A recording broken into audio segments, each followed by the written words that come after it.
Vivieron juntos 58 años. Su matrimonio resistió al destierro, la historia y la traición.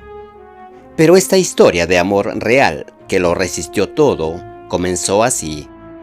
Una historia de amor que comenzó cuando ella tenía apenas 13 años, se convirtió en corona a los 18 y terminó en exilio forzoso a los 21, borrada por un golpe militar. Una corona que se ganó con un amor adolescente. ¿Cómo se vive un romance real cuando el destino de la corona se decide por la traición de sus generales? ¿Qué sucede con un juramento de sangre real cuando la supervivencia depende de una huida nocturna? Hablamos de Ana María de Grecia. Este es un recorrido por uno de los secretos más intrigantes de la historia. Suscríbete y activa la campanita para no perderte nuestras próximas publicaciones. Ahora, prepárate para sumergirte en los detalles que lo hacen tan fascinante. Ana María de Dinamarca nació en Copenhague en 1946.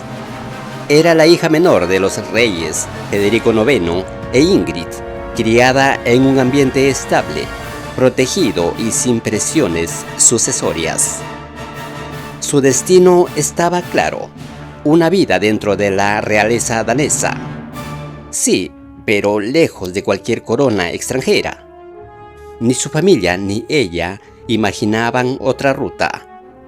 Pero la monarquía no siempre respeta los caminos previstos. Todo dio un giro inesperado en 1959, cuando Ana María tenía 13 años. Durante una visita familiar, conoció a su primo tercero, Constantino de Grecia. Él, 5 años mayor y heredero al trono griego, quedó inmediatamente fascinado por la joven princesa. Lo que empezó como una simpatía inocente se transformó en un intercambio constante de cartas, visitas discretas y un vínculo emocional que creció sin pedir permiso. Para la familia danesa, aquello no era un simple enamoramiento adolescente. Era una puerta abierta a un posible matrimonio con un reino convulso y lleno de incertidumbre. Y ese vínculo, nacido demasiado pronto, sería el que acabaría definiendo su destino. El compromiso se formalizó en 1963. El acuerdo implicó que la princesa Ana María asumiera la fe ortodoxa griega, un acto de profunda renuncia personal en favor del deber. La boda se celebró en la Catedral Metropolitana de Atenas en septiembre de 1964.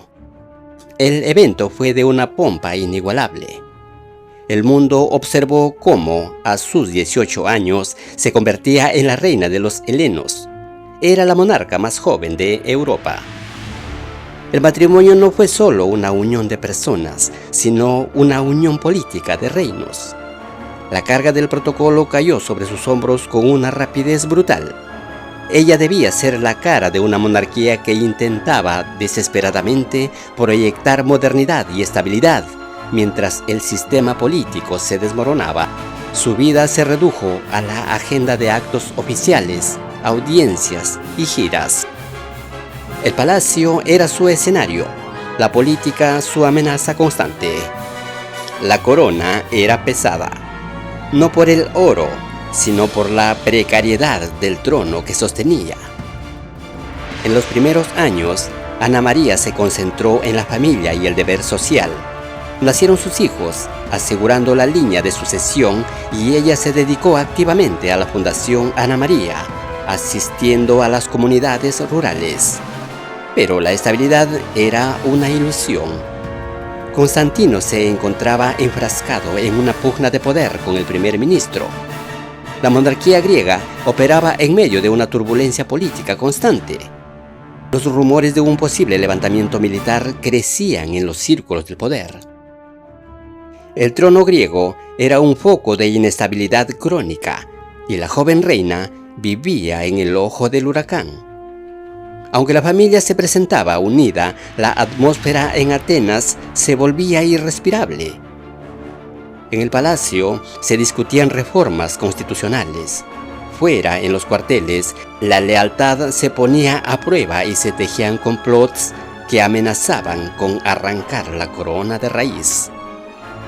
Los primeros años del reinado fueron un tiempo de estabilidad. Entre viajes de Estado y proyectos públicos, Constantino y Ana María formaron una familia. Uno tras otro llegaron sus 5 hijos.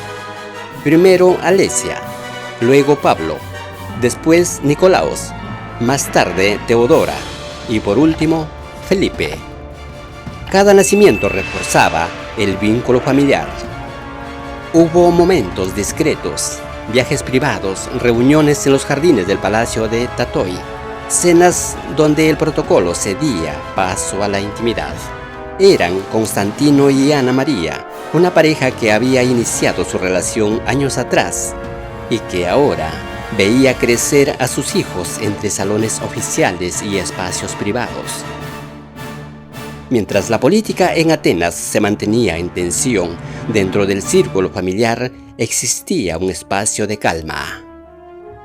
El 21 de abril de 1967, un golpe de Estado ejecutado por oficiales militares tomó el control de Atenas. La velocidad de la operación desarticuló al gobierno y dejó a la monarquía aislada. Constantino intentó organizar una resistencia desde el norte de Grecia, pero la junta militar, mejor organizada, hizo fracasar el contraataque. Con la seguridad del rey y la reina en riesgo, Ana María, de 21 años, enfrentó la decisión de partir. La salida fue apresurada, sin ceremonias.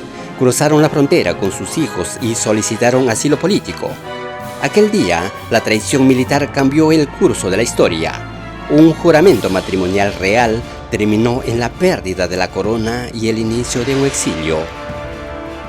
El asilo inicial en Roma dio paso a un exilio prolongado en Londres, que se extendería por décadas. La monarquía griega siguió existiendo de derecho, pero sin trono, sin país y sin palacio. El rol de Ana María se transformó de reina de una nación a sostén emocional de su familia. La realeza europea los acogió, aunque el peso de la pérdida permaneció. No se trataba solo de títulos o símbolos, era el sentido de pertenencia y el deber hacia un pueblo que les había sido arrebatado. Ser una reina sin reino se convirtió en un estado de espera permanente. Ana María mantuvo un perfil discreto, alejada de la política activa, comprendiendo que su función era preservar el linaje sin interferir en los asuntos internos de Grecia. Su resistencia fue silenciosa. El retorno a Grecia fue un proceso gradual. Durante años solo se permitieron visitas esporádicas por motivos familiares. En 2013, la familia pudo establecer una residencia fija en Portogeli, en la península del Peloponeso. No fue un retorno al trono, sino a la tierra, manteniendo un perfil bajo. Ana María continuó con sus compromisos sociales y humanitarios en Europa. El capítulo final de esta etapa llegó en enero del 2023 con el funeral de Constantino. Fue el momento en que la reina exiliada y su familia se reunieron públicamente en Grecia, simbolizando el cierre de un ciclo histórico. Enero del 2023. En un hospital de Atenas, Constantino de Grecia falleció tras una prolongada enfermedad. Ana María, a su lado, hasta el último momento, cerró un capítulo que había comenzado 64 años atrás, cuando una princesa de 13 años conoció al heredero del trono griego. No hubo discursos oficiales que reivindicaran su reinado, ni gestos estatales que reconocieran su legado. Grecia, ahora república consolidada, no les devolvió la corona que un golpe militar les arrebató. Pero en el espacio privado, lejos de los símbolos de poder, persistió lo único que la política no pudo tocar: el amor que los unió desde la adolescencia y que sobrevivió al exilio, a la pérdida y al tiempo. ¿Te gustan las historias reales como estas? Suscríbete para no perderte la próxima.